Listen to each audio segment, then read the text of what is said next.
آج ہر بندہ اٹھا کر بخاری خود پڑھنے کی کوشش کرتا ہے، ہر بندہ کہتا ہے ہم قرآن کو خود پڑھیں گے۔ تو یاد رکھیں قرآن و حدیث خود گھر بیٹھ کے نہیں سمجھ میں آ سکتا۔ 1 2 3 4 گھر میں بیٹھے سمجھ میں آ سکتی ہے، اسکول کیوں بھیجتے ہو؟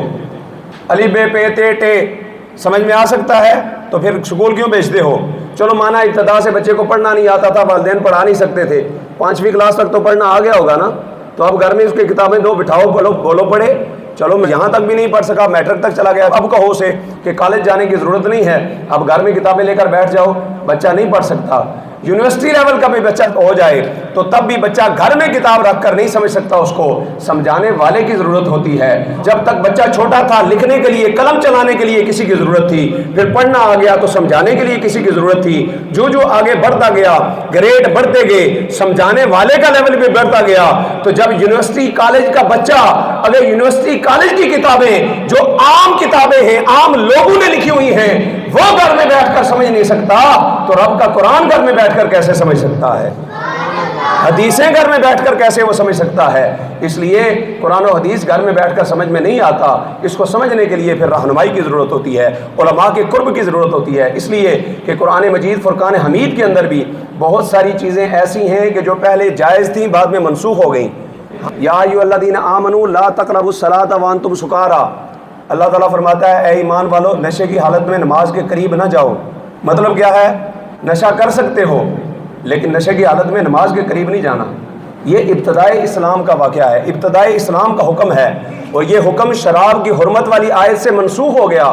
آیت جو ہے اس کو پڑھا جائے گا، قرآن کی آیت سمجھا جائے گا، ایمان لایا جائے گا، لیکن اس کا حکم منسوخ ہو گیا کہ یہ ابتدائی اسلام میں شراب حلال تھی، شراب جائز تھی۔ کسی نے جو ہے وہ نماز پڑھاتے ہوئے قل یا ایھا الکافرون پڑھا، لمبا واقعہ ہے، وقت مختصر ہے، میں کھانا کھایا تھا، اس کے بعد ساتھ شراب پی، کیونکہ منع تو تھی نہیں، شراب پی لی۔ مصلی پر امام صاحب جو کھڑے ہوئے انہوں نے نماز پڑھائی اور سورت پڑھی قل یا ایھا الکافرون، معنی کیا ہے؟ قل یا ایھا الکافرون، فرما دیجئے اے کافرو، لا اعبد ما تعبدون، میں اس کی عبادت نہیں کرتا جس کی تم عبادت کرتے ہو۔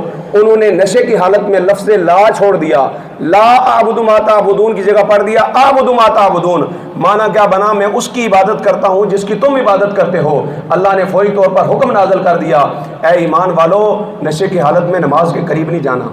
اب بھی نشہ منع نہیں ہوا، نشے کی حالت میں نماز کے قریب جانا منع ہوا۔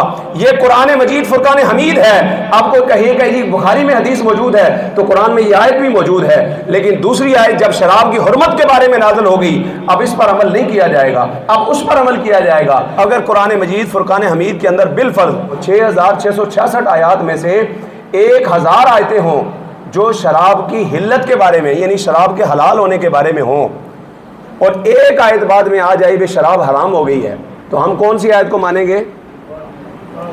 ایک آیت کو مانیں گے جس میں شراب حرام، جتنی مرتبہ مرضی قرآن میں ذکر آیا ہو شراب کے حلال ہونے کا، کیونکہ وہ ابتدائی اسلام کے زمانے میں تھا، بعد میں شراب حرام ہو گئی، ہم اس ایک آیت کو مانیں گے۔ بخاری، مسلم، ترمذی، سیاستہ احادیث کے ذخیرے میں جتنی مرضی احادیث رفع یدین کے بارے میں آ جائیں، یہ ابتدائی اسلام کا حکم ہے۔ اگر ایک حدیث بھی اس کی مخالفت میں آ گئی، حضور کی نماز کے بارے میں صحابہ نے کہہ دیا، حضور کی نماز صحابہ نے سکھا دی، حضور صلی اللہ علیہ وسلم نے خود منع کر دیا، تو پھر ان باتوں پر عمل کیا جائے گا، وہ ہزاروں حدیثیں جو ہیں ان پر عمل نہیں کیا جائے گا۔ بات سمجھ میں آ گئی ہے؟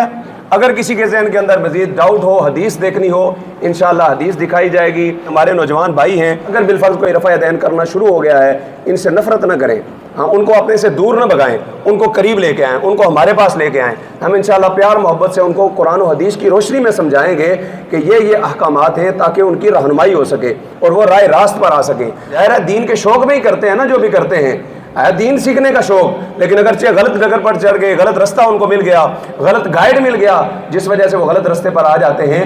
اس لیے حضرات وقار گزارش ہے کہ اگر آپ کے ارد گرد کوئی نوجوان ایسا ہو، اس کو ہمارے پاس لے کر آئیں، علماء کے قریب لے کر آئیں، پڑھے لکھے عالم دین کے پاس آپ لے کر جائیں گے، انشاءاللہ آپ کو ہر مسئلے کے اوپر دلائل جو ہے وہ ملیں گے۔ اور دیگر اس حوالے سے اگر آپ کو معلومات لینی ہو تو ہمارے یوٹیوب پہ چینل موجود ہے علماء اہل سنت جیلم 786، یوٹیوب پہ جا کر سرچ کریں، وہاں دیگر معاملات کے حوالے سے بھی مختلف علماء کرام، مفتیان کرام کے بیانات بھی باقاعدہ جو ہے وہ یوٹیوب پہ اپلوڈ ہوتے ہیں، ہمارے جمعہ کے بیانات بھی اپلوڈ ہوتے رہتے ہیں، تو لہٰذا وہاں سے بھی آپ رہنمائی لے سکتے ہیں، دوستوں کو جو وہ چیزیں شیئر کر سکتے ہیں، کیونکہ آج کل لوگ انٹرنیٹ پہ زیادہ جا کر سرچ کرتے ہیں۔